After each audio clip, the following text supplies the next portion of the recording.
Hi everyone, welcome. We are about to go live with Waylon Lewis of the Elephant Journal, sharing a creative conversation on everything writing, creativity, and yeah, so stay tuned. Let's see, I will add him in when he requests.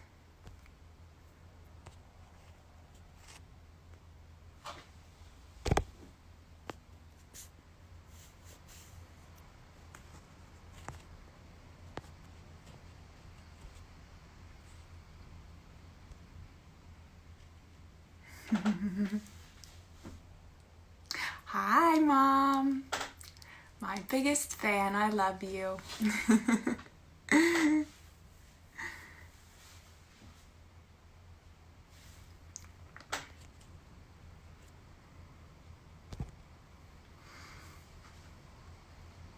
Welcome everyone. Today's creative conversation is going to be live with Waylon. Let's see. Okay, here we are. I'm going to add him in.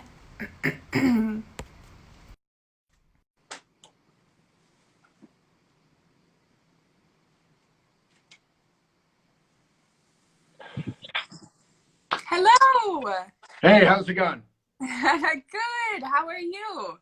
Good. My video's a little sideways because I just had to run and get my charger. Oh, it's perfect. That's exactly how we like it. Okay. Good to meet you. Well, yeah, likewise. I feel it's been a long time coming that I get to meet you face to face. So, welcome. Yeah, thank you. Thanks for having me. And where are you? So, are you currently in the States? Is that Colorado? Yeah, I'm in Boulder. Okay, you're in Boulder. Oh, beautiful. Yeah. That's how I knew Shasha.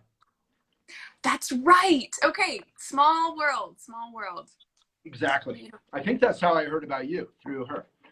Yes, yes. Yeah. Anyway, gosh. She was a mutual friend, and she went to Naropa University here in Boulder. Yeah, beautiful. Well, let's get straight into it because I have a couple brewing creative ideas that I want to kind of guide our conversation today. I always love to explore the artist, so I'm calling these little interviews the artist date because I believe we all are artists no matter what profession or occupation we inhabit. And I love to hear and inspire others with a little bit of a background story. So maybe what your cultural upbringing was, where you've come from. Sure, yeah.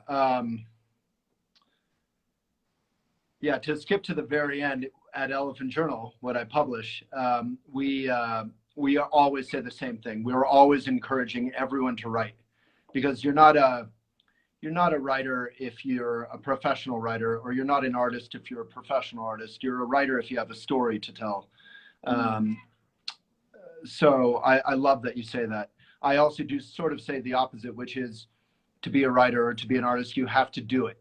So I spend a lot of my time trying to encourage people to go for it, because so many people stay up here and have all these ideas and are afraid. And I think you wanted to talk about some of what might hold us back later on. Definitely. Yeah, but so I grew up here in Boulder. I always like to say I haven't gone far in life.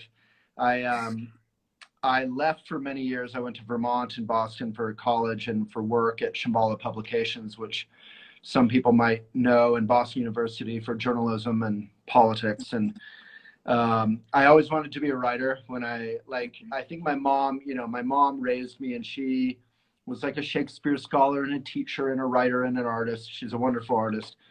And I always wanted to write, but we grew up super poor here in Boulder, and we had a very rich, wonderful life. But I did want to find a way to write and not be, we lost our house and we barely had money we definitely didn't have money to do what my cool friends did. We didn't have cool fast food or cool cars or cool TV. We just biked and walked around, which kind of led to a lot of how I am. I just bike, I don't drive.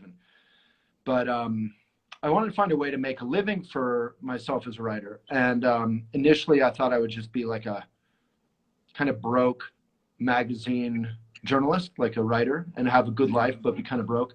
And then I thought, somewhere I got an entrepreneurial gene, and I thought, well, I like community a lot. And I said, well, let's create a platform for everyone who's like me. And that's been kind of what I've been trying to do. But in terms of my upbringing, I grew up in the Buddhist community here in Boulder, which was wonderful, and a wonderful privilege to get to meditate and study the teachings of Buddhism. And yeah, it was a pretty wild and crazy scene, and a lot of abuses have come to light over the years, and I'm glad they're coming to light. This is a time when we need abuse to come to light, but nevertheless, the Buddhism itself and the community largely was incredibly wonderful opportunity as a kid to grow up in that. And that's probably about it, I think. Yeah. Well, beautiful. And let's segue straight into, because I know you briefly touched on the Elephant Journal, and you know, coming from this drive to bring your entrepreneurship and that passion to life. Tell us a little bit about Elephant Journal and what this incredible community that you have created now, not only for yourself but for others. Yeah, it's complicated. It's we started as a print magazine with a lot of arts and environmental focus and yoga and meditation, and we called it non-New Age spirituality, not trippy dippy kind of stuff that actually kind of helped us be a benefit. And you know, because hopefully that's the point. Hopefully spirituality isn't just about our egos or making ourselves wonderful. We want to use art, and we want to use spirituality and everything to be a benefit to the world. God knows it needs it, both societally in terms of systemic racism and poverty and lack of education and lack of healthcare, but also in terms of our environment. And so, yeah.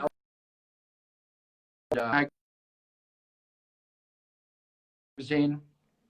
We went online from being a print magazine, and Facebook has been a real bummer for us. It kind of only shows our crappiest articles. Sort of tabloid version of Elephant is you can find on Facebook, but we have thousands of great articles. I get to interview like Jane Elliott, the anti-racism educator, or our Senator Cory Booker, or amazing guests all the time. And we have articles just about, we call it the mindful life. So about everything, about eco-fashion, about mindful travel, about mindful parenting. You know, I love to bicycle, recipes, really anything that's a benefit to ourselves and to the world and to other people. So yeah, it's fun.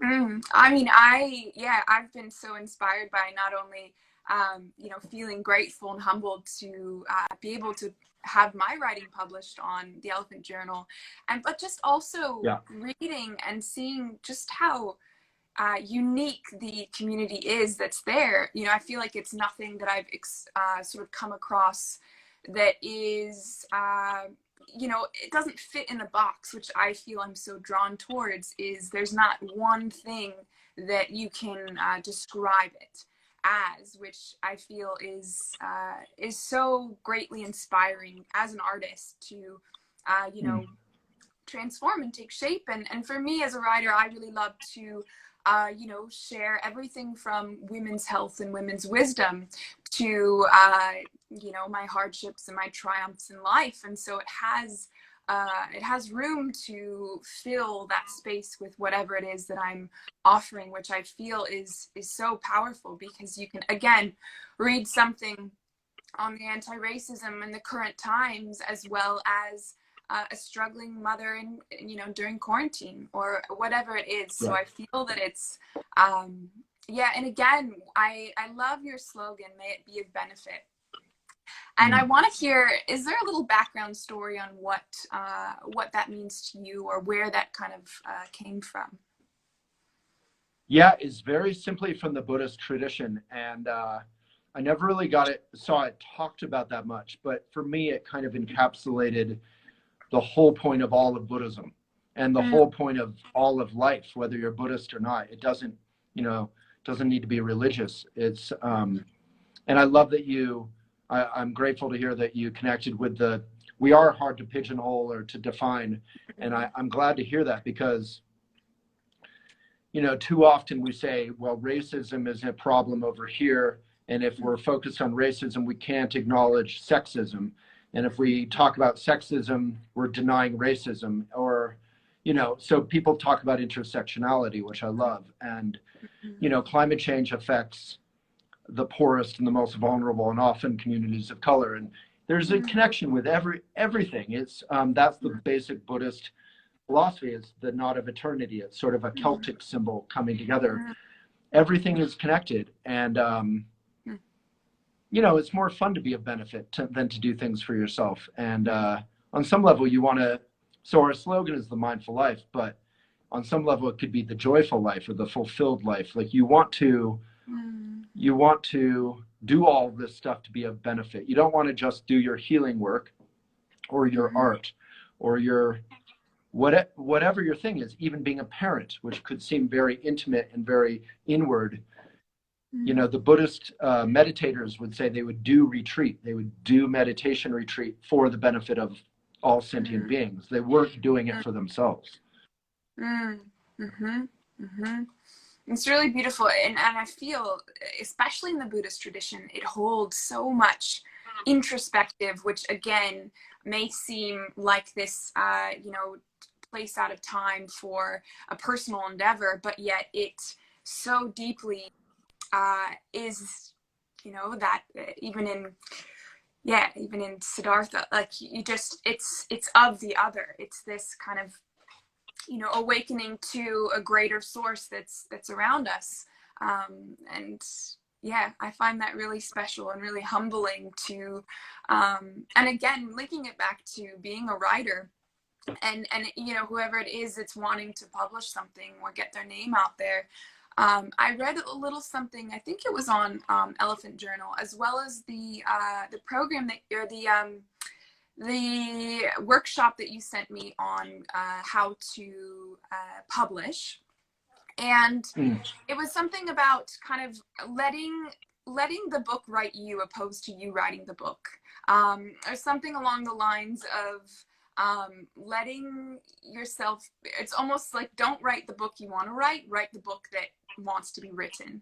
And I feel, again, that's a huge sort of fishing lure back to oftentimes when there's something that's wanting to be spoken aloud, or when there's a passion that's wanting to be pursued just solely for your own passion, there's a bigger picture in it. And it's tying to so many other factors in your life as well as other people as well. And in the modern landscape of, the cultural landscape of things. So I want to just, let's play with this idea of myself as a writer. I really love to explore the life cycle of a book. And I'm currently writing my own book. And I would love to just kind of explore what that life cycle looks like. So from the conceived idea and from that spark of, gosh, I want to get this out there and I really want to write this book, to the bubbling, the percolating, and then the final product. Just briefly, you can, maybe from your own experience or from working with other people, just kind of explain that process a little bit. Yeah, so I have a book course. I think that's what you're talking about. Based on my experience, I published a book called Things I Would Like to Do With You. And I wanted to print it eco-responsibly and locally. And I wanted to make the money from it. I gave the money went to Elephant and our staff, but I had worked in the publishing industry, and writers typically make like 5 to 10% of the money after all that time. And while it may not be sexy to focus on the money part first in response to your question, an artist deserves to be able to make money from her work. And it's a little bit of this weird culture where we bought into working with Amazon or, kind of feeding things that we don't believe. Like, you're the last person on earth, I don't know you well, obviously, but who seems like a cultural fit or an ethical fit with Amazon. Like, you should not have to compromise your ethics or sell your soul to publish your work, whether it's visual art or the written word. But in terms of your question, yeah, I think, you know, every great writer and poet ever has said, an artist perhaps has said, at some point the work just flowed through me, right? And if you kind of like work backward from there, you're like, okay, so maybe writing isn't some sort of macho act like Hemingway, where you're forcing something and you edit it 99 times. Maybe writing could be a natural expression of your being. And that's kind of what Kerouac was exploring with and Emily Dickinson, and many artists over time have explored that. So my work with the book course that we created on Elephant is to really encourage people to go deeper inward and find what is your unique story and how can it be a benefit, instead of saying, what's the market, what's the demographic like, you know, trying to make it fit in or trying to make it saleable. And the deeper and more unique it is, like, I don't want to buy a book from you that is tailor-made for the market. I want to buy a book, I want to find out who you are, what you have to offer. I want something super unique and kind of weird and wonderful and unique. So yeah, and a lot of things come up, like writer's block or procrastination, I think you had mentioned. And usually those things come up when you're trying to bully yourself to make progress in a direction that was premeditated, that was preconceived, preconception, premeditation, prejudgment, prejudice. None of that stuff is any good. You need to be able to sit down and write something and have it be a natural expression of something genuine and helpful, and then you need to follow that wherever it goes. And a lot of the great writers will say, if they're writing a character, they didn't know where that character would go. The character grew in front of them. They were just putting the words down on some level. And that can sound trippy, but it's kind of just creative, letting the creative, the whole universe is creative, right? So just allowing that to just happen. So I think that's about it. I love that you described that process as this almost mysterious way of letting it just happen, letting it just flow. I find so much of the process, like I'm looking at here, you know, writing a book proposal and looking at the life cycle of a book, it looks so engineered and it looks so deeply structured in bullet points. And I believe, I don't want to say masculine or feminine, but a very patriarchal way of, this is how you do it. This is the structure. And from my personal experience as a writer, I've always been inspired by you know, a present moment. And again, like you said, letting some character just arrive that surprises you. And I find so much of the time when I am dancing with my imagination or my creativity, I'm inviting some other, you know, some other force is deeply with me that's bringing this to life. In my writing, one of my writing teachers, Janet Lucy, I took her the heroine's journey, and are you familiar? So the hero's journey is Joseph Campbell, and then the heroine's journey is this, you know, the divine feminine blueprint of the different stages of, you know, life cycle as well as the creative cycle. And I found this exact formula, and not even formulas, this exact you know, natural way of blooming to be so inspiring. And with that, you know, came inspiration for the online women's course that I run now. And so it's interesting right now being in a position of wanting to write a book and then trying to conform or just do my own research around you know, wanting to publish and wanting to write and wanting to birth something, and thinking I have to follow and do the same thing as what other people have done. So it's inspiring hearing, your words. Yeah, it's inspiring hearing your words. It's a little bit like birthing at home, or that movement. It's like, instead of And, you know, I'm a supporter of science, especially in this time of pandemic, but, you know, there's a level of like craft to it. And I don't want to see, like, a dear friend of mine, I hope she's not on this call because she knows I'll be talking about her, but a dear friend of mine is an anti-plastic activist. And she just published a book and sent it to me for review. And it arrived from the publisher in plastic bubbles, plastic tape. And the book itself, I don't totally know, but I'm pretty sure the book itself is plastic coated, as many books are. That new book smell that is similar to the new car smell, that's only happened in the last 20 or 40 years. That's plastic. And if there's that kind of plastic on a children's book particularly, that's literally bad for your child. Because it's not just plastic, it's a bunch of additives. I don't want to see that on a book from you. That's totally doesn't make sense.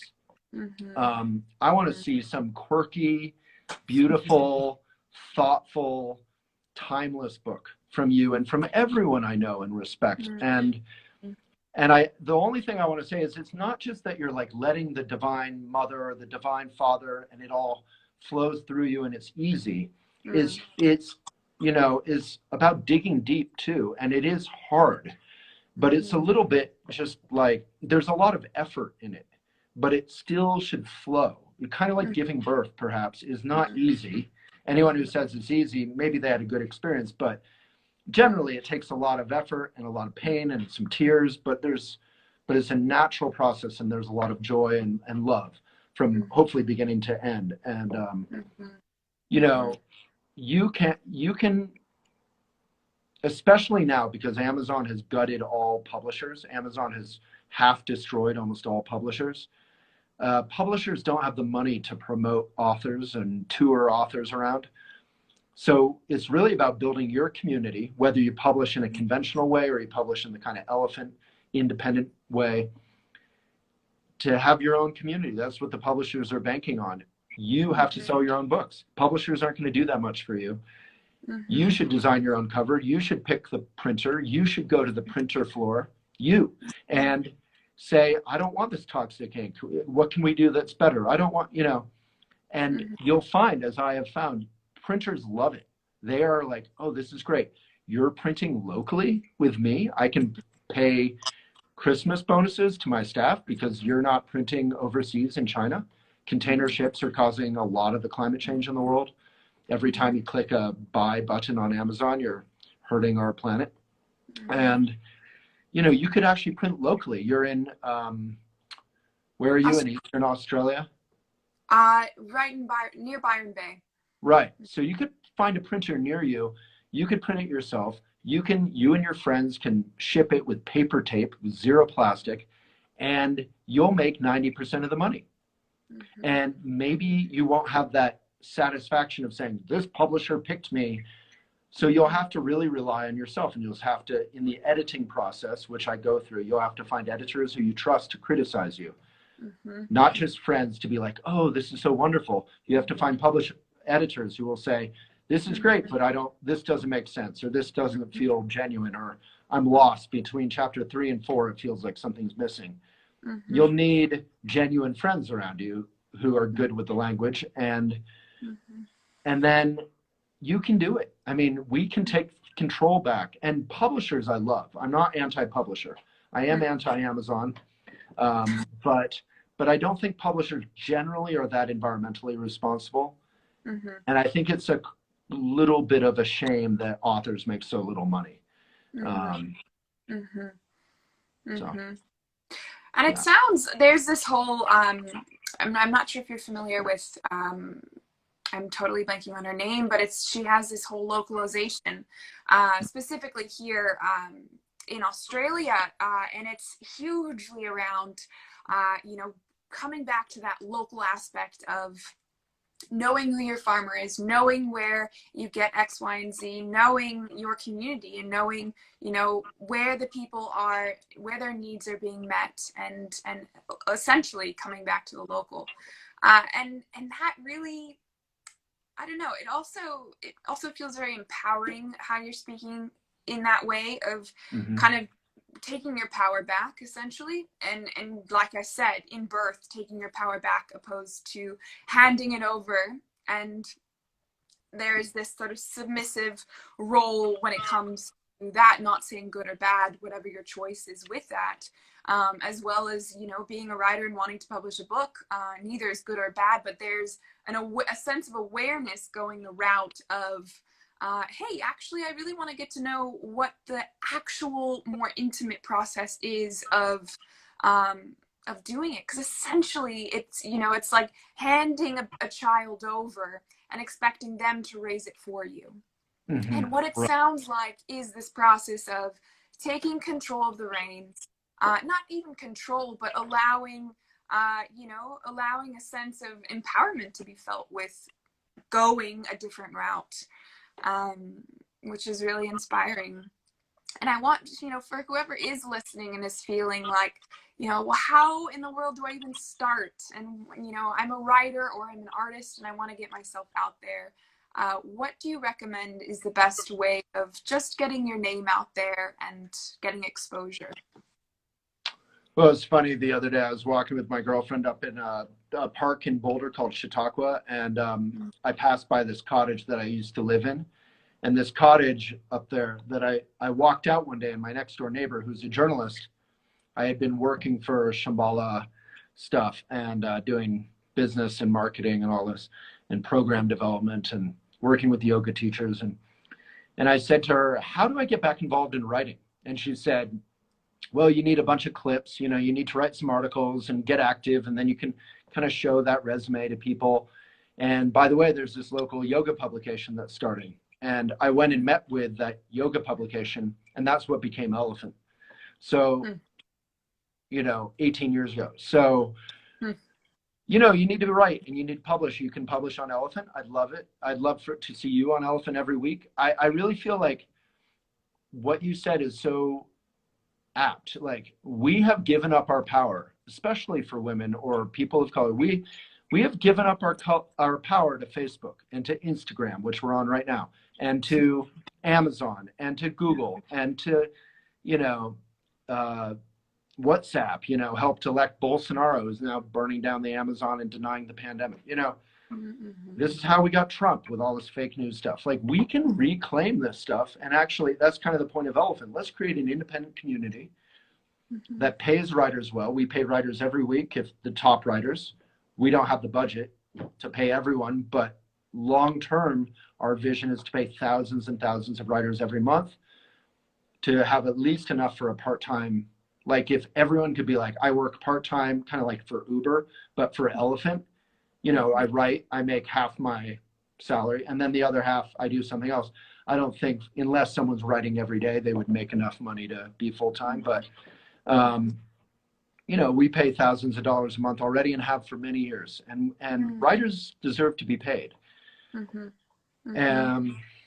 Yeah, I don't know what else to say, but just to do it more ethically. Like, it's weird. It's like we live our ethical, mindful lives until such time as it comes to publish our book or shop online. And then we have these categories or go to a restaurant where we're like, you know, maybe this isn't good, but maybe this cheese is from a factory farm.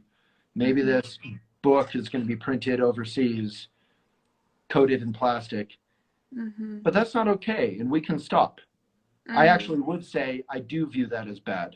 And I think part of the Buddhist world is not being judgmental and heavy, but having discernment or discriminating awareness. And I always describe it as like, if I offered you an organic apple from your local farm, or I offered you a tasteless apple that had been shipped 3,000 miles and sprayed with pesticides and with a little plastic label put on it with a code, you would choose probably the fresh, tasty, beautiful apple that bees could be on when it was a blossom, and you would eat that. And it's not because you're saying that's bad, kind of is, but it's because you're basically just saying, this is where I flow. This is my ethic.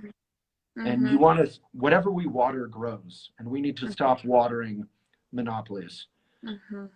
And we need to stop watering the destruction of the planet. I agreed. And I also feel that there sometimes can be this idea of it being, kind of this idea of organic being put on a pedestal, or doing something differently can seem too hard or too expensive or too, and again, yeah, that whole It is idea that hard. it's too expensive or it's too hard. Yeah. How would you break that down even further of, for the people out there that are just, I mean, for instance, I look at my grandparents. It took years, and now my nana is actually living on, with my mom, and actually growing seeds from the earth, and watching that process of, flowers coming to life. And it's just interesting for me, like, what is it going to take for just that little. And I guess it's like any one of us, even this conversation will inspire someone to go that route of, exploring and becoming more localized. But yeah, I'm just curious as to how we can almost break that down into, well, actually, it's just a choice, and it's not this or that, or this is hard and this is, too expensive. But it comes down to, not even your morals or ethics, but more so a natural way, if that makes sense. Yeah, for sure. I think, there's a lot to that question. We've blogged about almost every single angle of that question, which is a great question on Elephant, like urban gardens and urban farms for so-called disadvantaged youth. Basically the capitalistic system, and I don't hate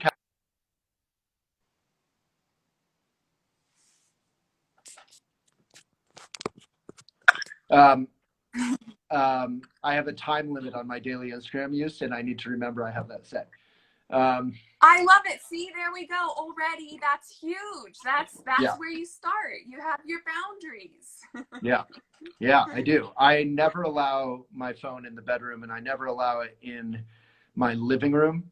There's like rooms where it's just not allowed. So at the end of the day, if I'm watching a movie or something, the phone's not allowed in there. If I'm reading a book, the phone's not allowed in there. It's just helpful, because otherwise we all know, and it's not that Instagram or anything is evil, right? You've kind of said that. They're all tools, and they can be used for the benefit of our lives and others, or against that.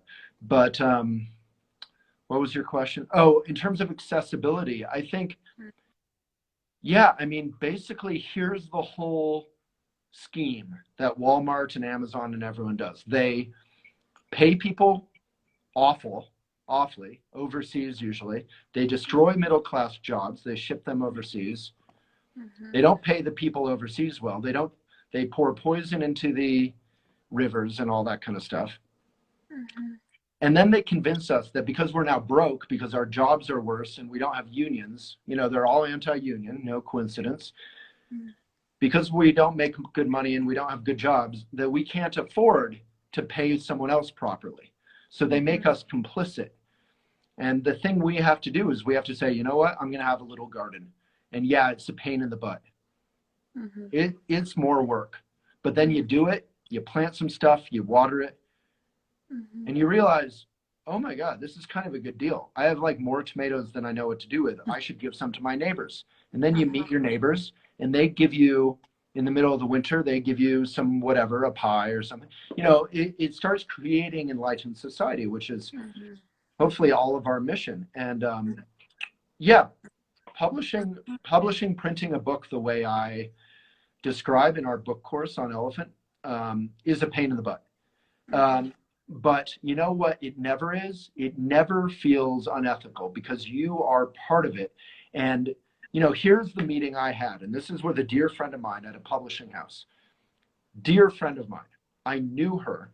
I met with her about my book. She said, she hadn't even read it. She was like, that's not going to be good. We're going to name it this. And I literally was like, end of meeting. Like, we can keep hanging out and having lunch, but this meeting's over. You haven't even read it. You don't know what you're talking about. That's like me coming up to you in however many years, when you have your first child, if you do, and saying, you know what, the name you picked out, not going to work for me. It's like, who the hell am I? I have no say in this matter. I don't know the kid. I barely know you. So it's crazy. We need to come back to doing things in a craft way. And, you know, when you bought, I have no pottery in my entire kitchen. Well, at least no mugs and no bowls and no bowls and no, and I think almost no plates that are commercially made. They're all made by potters. And when you drink it out of a potter's mug, like this is a local Thea and Lele, wonderful. You can see the terracotta earth color. It's got some coffee in the bottom, but you know, it's delightful. It's got their Jewish and Italian heritage and a little indent for your thumb. Yeah, there you go. Love it. You never go back. You never go back to like commercial stuff because you realize it's ironic. I have a commercial one right here, hypocritically, but it's Obama, you know, good old Obama. And it's ironically his response to being told he was not American by Donald Trump. It's a copy of his gift certificate, or I mean, birth certificate. And then Donald Trump became president, which is an interesting, so it makes it an interesting mug. But other than that one, I think I've let go of all that stuff. And when you support a local potter at a local festival or fair, there's memories, there's joy, there's connection, and all that goes into your coffee every morning. And you're like, you know, and your coffee can be organic and not wrapped in plastic and fair trade. Like, it's kind of silly and hippie or whatever it is, but it's also just so meaningful and fun.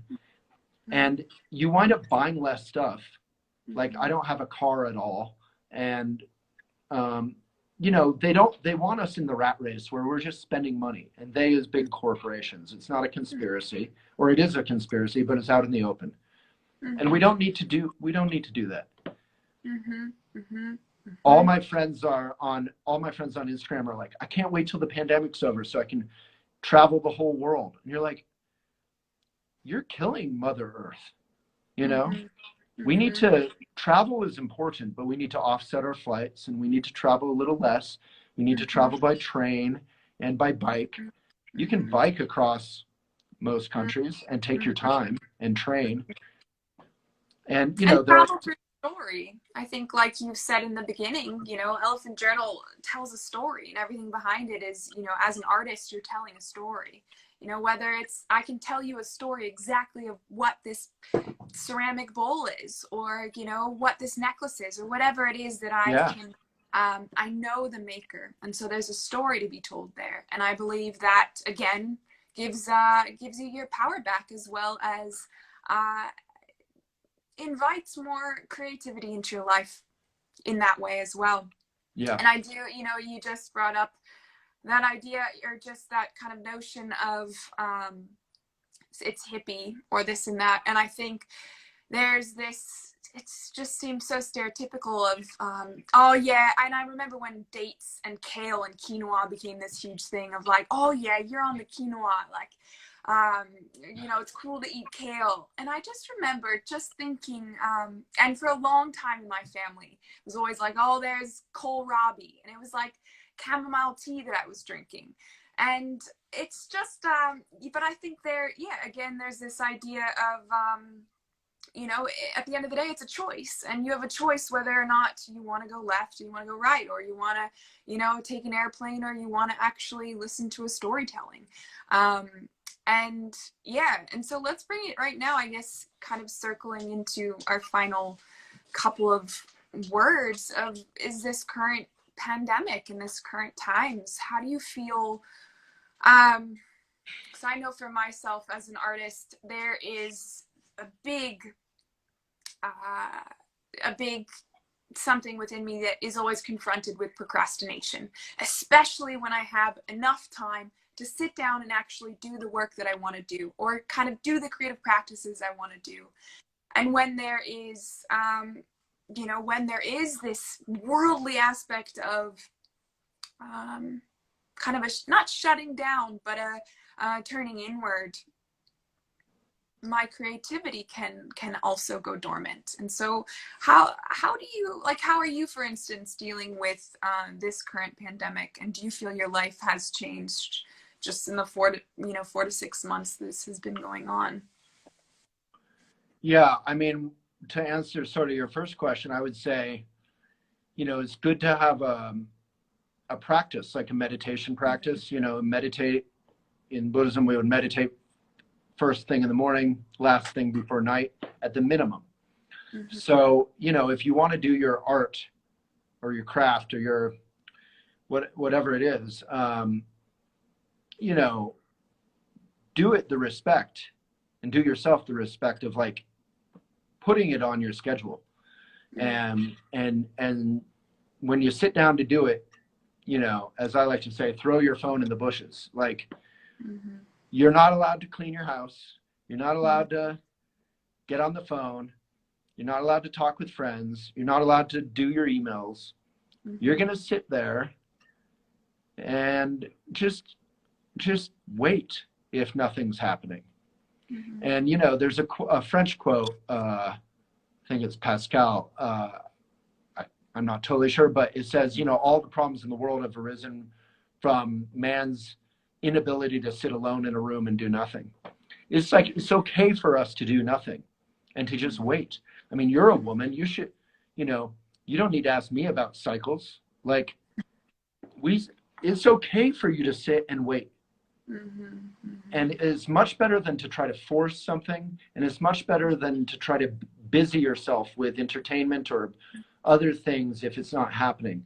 It's okay to just sit. So there's so many great writing exercises. Again, Kerouac and others have done them, where you can just write, go to a river and just write what you see, just like you're sketching. You don't have to write your world-changing book idea, mm-hmm. but you just practice your craft, just like the potter.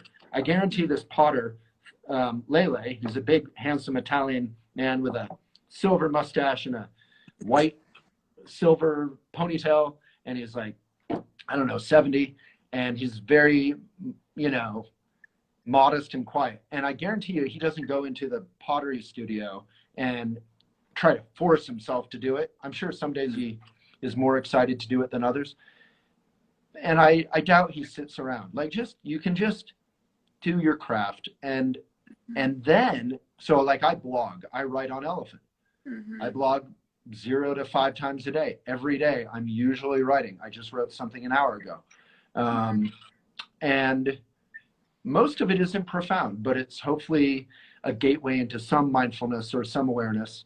And then when a real idea like my book came to being, I was ready. My sword was sharp. I was ready to go into the fray and write. And it was like, a boiling cup of pot of tea. And that's such a good feeling. And that's when it flows. So you don't build up this big idea. I don't really care about, as I say in the book course, I don't really care about, and you shouldn't really care about your big idea. Big ideas are easy. They're kind of patriarchal. You referred to that before. It's easy to say, I'm going to write my great book and everyone's going to be amazed and I'm going to be wealthy and travel the world and people will love me. But it's way harder to sit down in the morning when you just, you're kind of sleepy and you're wearing, your hair's crazy and you have your coffee and just sit down and write for an hour, or go out to a park and write, have fun doing it. Doesn't have to be like torture or detention. And just do that every day, or do it in the evening, whatever's best. And that's so beautiful. Thank you for those words, because, like you even said, it's as if this time is the great pause. Right. I notice in my, as a woman and having a cycle, there is a great pause, and I have to listen to that, or else, come the other cycle, things start to come up, as well as a deep winter. When I don't pause in winter, I'm not sustained for summer. And I, it's so interesting that you write that, because it paints a picture in my mind's eye of, I can just go to my favorite place in nature, or even somewhere just outside of a coffee shop, and sit and write what's in my mind's eye, or just write what I'm seeing. And again, I find the way I conceived this idea for the course was through the morning pages, through, you know, the Artist's Way and Julia Cameron's practice. Good And for my you. God, I remember sitting there on my little white desk, just writing, and I'm just like, why the fuck am I doing this? I just, you know, I have nothing creative that I'm writing. I'm writing about the anger that I felt. I'm writing about this, but essentially what it was the, you know, the window wipers of just letting the clutter dissipate and then sinking deeper beneath the surface layer of my creativity and of the chatter. And I think linking it back to meditation, that in itself, again, is another practice of deeper intimacy and being able to just sit there and do nothing. And I believe, you know, boredom or procrastination, I think boredom and procrastination go hand in hand. And when I'm bored, that is when I either go straight to my phone and want to check out or numb, or food or whatever it is that's around me, or there's an opportunity to just do nothing. And that is essentially, for me, one of the hardest things to sit with and be with and invite, you know, that sense of that's okay. And I think in a culture of doing, just being is hugely foreign. And so I believe, you know, to speak a foreign language takes so much practice. I mean, I'm currently learning French at the moment, and my God, the amount of times that I've like just had so much inner turmoil. So it's really humbling to, come back to just the simplicity of, especially during this time of isolation and as a creative person. So I appreciate those words. Yeah, I would add, you know, there's a formal practice for how to do nothing, and it's called meditation. So nothing doesn't have to be a void. You know, nothing can be a pregnant pause. Again, nothing can be listening. You know, the Buddhist teacher Trungpa says, look, this is your world. Look, really look. And that can be doing nothing. It can be you're looking at your beautiful world. It's not just like detention. It's not nothing. It's just opening up to the present moment. So it's not that bad. Nothing isn't that bad. And then genuine things can begin to kind of flow and arise. And again, it can be a lot of work, and it can be easy, and it can be hard, and it can be delightful, and it can be sexy, and it can be boring. It can be all over the map. But at least it's genuine and it's helpful for others, hopefully. Beautiful. Well, we'll leave that there. The pregnant pause. I love that. That in itself is so potent. And I believe within that, you know, even coming out of this time of isolation and feeling that you need to birth a child or kind of have this magical idea or have some physical, you know, aspect of your creativity, you don't have to. And also that there is, that there is so much magic in the void, and it's pure potential, essentially. Well, thank you so much, Waylon. It has been a long time coming, and I feel so deeply inspired and really, turned on in the sense of just so, inspired by your words and really humbled to speak with you in this creative conversation. Yeah, thank you so much. Beautiful. Well, everyone who's listening, if you haven't discovered the Elephant Journal, head on over and see even more wisdom to be shared. And I'll hopefully jump on with you again and we can dive deeper into what we spoke about. All right. Ciao. Thank you so much.